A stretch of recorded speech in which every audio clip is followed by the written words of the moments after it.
Hi guys, Assalamualaikum. Welcome my hobby house blog channel. আমি জ্যোতি আজকে আরো একটা নতুন ভিডিও নিয়ে তোমাদের কাছে চলে এসেছি। আশা করি এই ভিডিওটা তোমাদের দেখতে খুব ভালো লাগবে। ভিডিওটা পুরো দেখার জন্য অনুরোধ রইল। আজ শবে বারাত, আজ রাতে ইবাদত করার রাত। আজ রাতে যে যত পারবে ইবাদত করতে পারবে, আর আজকে যে যত মাপ চাওয়ার চেয়ে নিতেও পারবে। আর মাপ করারও রাত, মাপ দেওয়ারও রাত। আজকে রাতটা অনেক ভালো রাত। চলো আজকে সারাদিন কি করি তোমাদের দেখাই। সকালেই উঠে একটু গাছের দিকে লক্ষ্য করে চলে এসেছি রান্নাঘরে। আর কিছু জিনিস ছিল বাড়িতে, আর কিছু হাজব্যান্ড এনেছিল, ওগুলো এখন ঢেলে নিচ্ছি। এখানে আছে ছোলার ডাল, ছোলার ডালের হালুয়া করব। তার জন্য ফার্স্ট সকালে ছোলার ডালটা পানি দিয়ে ভিজু দিয়ে রেখে দিলাম। চলো এটাকে ভালো করে ধুয়ে নেব, তারপরে ভিজু রাখবো। এই তো ধোয়া হয়ে গেছে, এবারে ওটা ভিজুনো থাক। এখানে একটাই নিয়েছি ময়দা, একটাই নিয়েছি চালের গুঁড়ো, দুটোকে একসঙ্গে মিশিয়ে নিলাম। এগুলো একটা একটা করে রেডি করে রেখে দিচ্ছি, কারণ আজ সারাদিন প্রচুর কাজ আছে। তার জন্যই আমি যেরকম যখন যেভাবে পারছি সব কাজগুলো করে নিচ্ছি। তারপরে এদিকে আমি আলু পেঁয়াজও বার করে নিচ্ছি, এগুলো কেটেও নেব। আর এগুলো ওই রান্নার কাজে লাগবে। তো আজকে সারা দিনটাই রান্না করতে হবে। আর এদিকে একটু ওই মাদার ডেয়ারির দুধ ছিল, ওটাকে ঢেলে নিচ্ছি, কারণ ওই ছোলার ডালের হালুয়াতে লাগবে। চলো এদিকে ছোলার ডালের হালুয়াটা ওই 2-3 ঘন্টার মতো ভিজিয়ে রেখেছিলাম। তারপরে প্রেসার কুকারে দিয়ে, আর এতে ওই 1 কাপ আমি দুধ দিচ্ছি, মানে 1 পেয়ালার মতো, বেশি না, খালি জাস্ট ওই ছোলার ডালটা একটু নরম হওয়ার জন্য। প্রেসার কুকারটা সিটি দিয়ে নেব, নরম করে নেব। এদিকে গরুর মাংস আছে, সব রকম মশলা দিয়ে মাখিয়ে রেখে দিচ্ছি। ওই বাড়িতে থাকা হলুদ গুঁড়ো, লঙ্কা গুঁড়ো, জিরে গুঁড়ো, ধনে গুঁড়ো, স্বাদ মতো নুন, আদা রসুন বাটা দিয়ে মাখিয়ে ওটা কিছুক্ষণ রুম টেম্পারেচারে রেখে দিলাম। এদিকে কড়া বসিয়ে দিয়েছি, কড়াতে ঘি দিয়ে আর আলুটা লাল করে নেব। প্রথমে আলুটাতে জাফরান মাখিয়ে নিয়েছি, তারপরে স্বাদ মতো নুন দিয়ে দিলাম, একটু চিনি দিয়ে দিলাম, আর একটু ওই লঙ্কার গুঁড়ো দিয়ে দিলাম। দিয়ে খুব ভালো করে ওটাকে লাল করে ভাজা ভাজা করে নেব। আর এদিকে 2টো সিটি দেওয়ার পর দেখো ছোলার ডালটা একদম ঝরঝরে হয়েছে, আর দুধটাও শুকিয়ে গেছে। এটাকে এবারে ঢেলে নিলাম। ছোলার ডালটা নরম হয়ে গেছে, এটা অনেকটা গরম, এটা একটু ঠান্ডা হোক, ততক্ষণ আমি ওই মাংসটা রান্না করে নিই। এদিকে প্রেসার কুকারটা ভালো করে ধুয়ে নিয়েছি, আর প্রেসার কুকারে ওই সর্ষের তেল দিয়ে বেশিরভাগ একটু পেঁয়াজটা দিলাম। আর কারণ আজকে ওই মাংস আলু রান্না করবো, তো তার জন্য একটু পেঁয়াজটা বেশি লাগলো। আর মাংসতে সব রকম মশলা মাখাই ছিল। পেঁয়াজটা লাল লাল হয়ে যাওয়ার পর মাংসটা প্রেসার কুকারে দিয়ে খুব ভালো করে কষে নেব। এদিকে ততক্ষণ কষতে থাক, আর ওদিকে আমি মুরগিটাও একটু মাখিয়ে নিচ্ছি। আজকে ওই ধনিয়া চিকেন করব, তো ভাবলাম সব সময় তো সব রকম চিকেন খাওয়া হয়, আজকে একটু স্পেশালটাই করা হোক। তো ধনিয়া চিকেন করার জন্য মুরগির মাংসতে স্বাদ মতো নুন, হলুদ গুঁড়ো, আর এখানে টক দই আর সর্ষের তেল দিয়ে খুব ভালো করে মেখে রুম টেম্পারেচারে ওই 2 থেকে 3 ঘন্টার মতো রেখে দিলাম। যাদের হাতে টাইম নেই তারা অল্প সময়ে রাখতে পারো। আর এদিকে দেখো সিটি হয়ে গেছে। আমি এবারে মাংসটা খুলে যে আলুটা লাল করে রেখেছিলাম ওই আলুটা দিয়ে আবারও একটুখানি কষে ওইতে একটু পানি দিয়ে আবারও একটা সিটি দিয়ে নেব, কারণ আলুটা তো লাল করার সময় সিদ্ধ হয়নি তাই। তো এখানে দেখো আলু আর মাংস কষে নিয়েছে, এবারে এটাকে সিদ্ধ হতে দিই। আর এদিকে ধনিয়া চিকেন করার জন্য কিছুটা ধনে আমি ভালো করে ফ্রেশ করে মানে বেছে ওকে ধুয়ে নিয়েছি। আর এখানে কিছুটা কাঁচা লঙ্কা দিয়ে দিলাম, দিয়ে মিক্সচারে ওটাকে মিক্স করে নিলাম। চলো এখানে মিক্সচারে মিক্স করা হয়ে গেছে, ওটা ঢেলেও নিয়েছি। আর এদিকে ওই ছোলার ডালটা ঠান্ডা হয়ে গেছে, ছোলার ডালটা মিক্সারে একটু পিষে নিই, কারণ ওই একদম ছোলার হালুয়া করবো তো এটাকে অনেকেই ওই শিলনোড়াতে পেষে। আর এখন আমার হাতে তো টাইম নেই, আমি শিলনোড়াতে পিষতে গেলেও হবে না, তো শর্টে ওই মিক্সচারেই করে নিই। দেখো এইভাবে পেষা হয়ে গেছে, সবগুলো এরমভাবে করে নিই।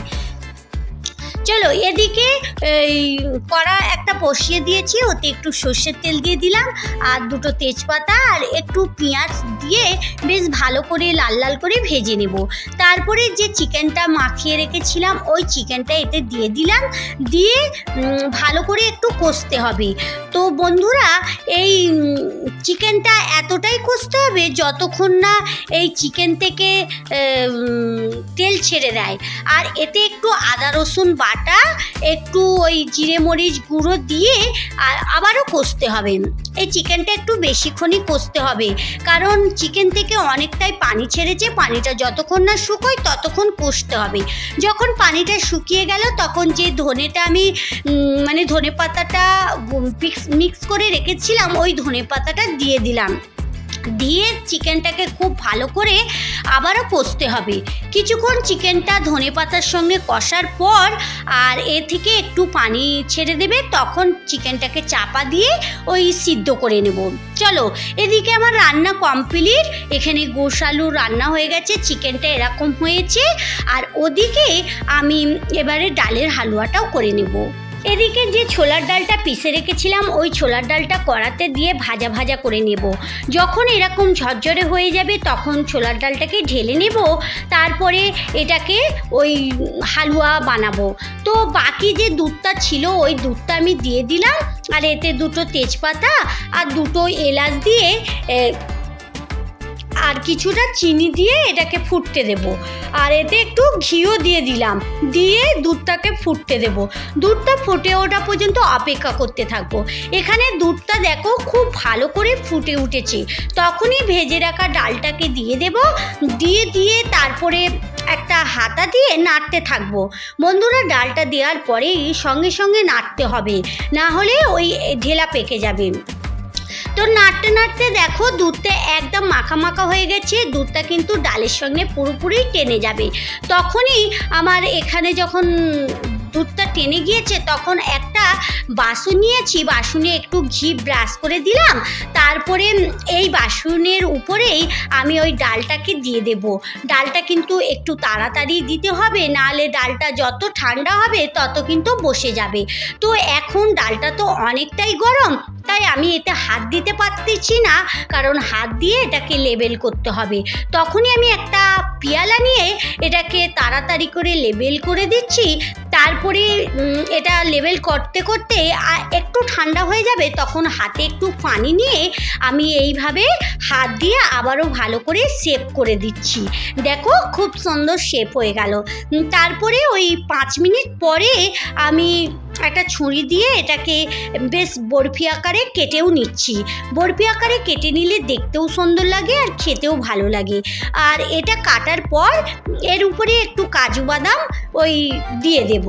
যারা এতক্ষণ আমার ভিডিওটি দেখছো সম্পূর্ণ ভিডিওটি দেখতে থাকো, আর দেখতে দেখতে ভিডিওটি যদি ভালো লেগে যায় ভিডিওর নিচে একটা লাইক দিয়ে ভিডিওটি কন্টিনিউ করবে। আর ভিডিওর বিষয়ে তোমাদের যদি কোনো মতামত থাকে তাহলে কমেন্ট বক্সে কমেন্ট করে জানাবে। আর যদি আমার চ্যানেলে নতুন হয়ে থাকো চ্যানেলটি সাবস্ক্রাইব করে পাশে থাকতে পারো। আর যারা এই কাজটা করে রেখেছো তাদেরকে অসংখ্য ধন্যবাদ।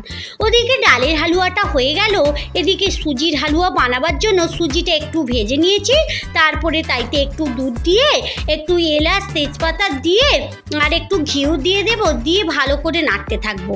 ওদিকে সুজিটা হয়েও গেছে, আর এদিকে আরও একটা বাসনে যে এরকম ঘি দিয়ে ব্রাশ করে দিচ্ছি। তারপরে সুজিটা এতে দিয়ে ওই একইভাবে বরফি আকারে কেটে নেব। এখানে সুজিটা দিয়ে দিচ্ছি, দেওয়ার পর আর এটাকে ওই পিয়ালা দিয়ে একটু লেবেল করে নেব, কারণ এটা তো অনেক গরম, হাত দিয়ে করা যাবে না। আর দেখো হাতা দিয়ে করছি, হাতার এক পাশে ওই চেপটেও যাচ্ছে। আর পিয়ালাটা করার সময় পিয়ালাতে কিন্তু একটু পানি দিয়ে দিতে হবে। আর তারপরে একটুখানি পরে আমি আবারও হাত দিয়ে করে ওই ছুরি দিয়ে বরফি আকারে কেটে নিচ্ছি। ডালের হালুয়ার উপরে কাজু বাদাম দিয়েছিলাম, আর সুজির হালুয়ার উপরে ওই কিশমিশ দিয়েছি। এই ডেকোরেশনটা দেখতে ভালো লাগার জন্যই দিলাম, না হলে দুটোতেই দুরকম দেওয়া যেতে পারে, কোনো ব্যাপার না, এগুলো অপশনাল, যে যেরকমভাবে দিতে পারে। দেখো দুটো বেশ ভালো লাগছে না, একটাই কিশমিশ একটাই কাজু বাদাম, আমার তো বেশ ভালো লাগছে। তোমাদের কেমন লাগছে কমেন্টে জানাবে। চলো, এখানে ডালের হালুয়া সুজির হালুয়া দুটোই রান্না হয়ে গেছে। এখন ওই বিকেল 5টার মতো চলে যাব ছাদে। এখন ছাদে চলে এসেছি, কারণ আমি ওই সূর্যকে সালাম জানাতে এসেছি। আমাদের শবে বারাতের সূর্য অস্ত যাওয়ার সময় সূর্যকে সালাম জানাতে হয়, তাই ছাদে এসে সূর্যকে সালাম জানাচ্ছি। চলো, সূর্যকে সালাম জানানোর পর নিচে চলে যাব। নিচে এসে এখানে চালের রুটি মানে করা হয়ে গেছে, সবগুলো তোমাদের আর দেখানো হলো না, কারণ ভিডিওটাও বড় হয়ে যাবে তো তাই। তো এখানে চালের রুটিটা একটু সেঁকে নিচ্ছি। আমার চালের রুটিটা বেলা সব কিছু করা হয়ে গেছে। এদিকে চালের রুটিটা সেঁকে নিলেই আমার আজকের রান্না হয়ে যাবে। তারপরে সন্ধে হয়ে গেছে, এবারে তো ইবাদত করতে হবে, সারা রাত ইবাদত করব। তো এখানে চালের রুটি, ডালের হালুয়া, সুজির হালুয়া, ওদিকে অনেক রকম রান্নার সবগুলোই হয়ে গেছে। এবারে সবাইকে খেতে দিয়ে দিই। এখন সন্ধে 7টা বাজে, কারণ সবাই খাওয়া দাওয়ার পর সবাই যে যার মতো ইবাদত করার করবে। আমিও ইবাদত করতে বসে যাব, আর উঠতে পারবো না, কাউকে খাবারও দিতে পারবো না। তাহলে বন্ধুরা চলো, আজকের মতো ভিডিও এই পর্যন্তই। দেখা হচ্ছে নতুন কোনো ভিডিওর সঙ্গে। ভালো থেকো, সুস্থ থেকো, সাবধানে থেকো। ভালো লাগলে লাইক কমেন্ট শেয়ার করো। যারা এতক্ষণ আমার সঙ্গে থাকলে, আমার ভিডিওর কোথাও যদি একটু ভালো লেগে থাকে আমার চ্যানেলটা সাবস্ক্রাইব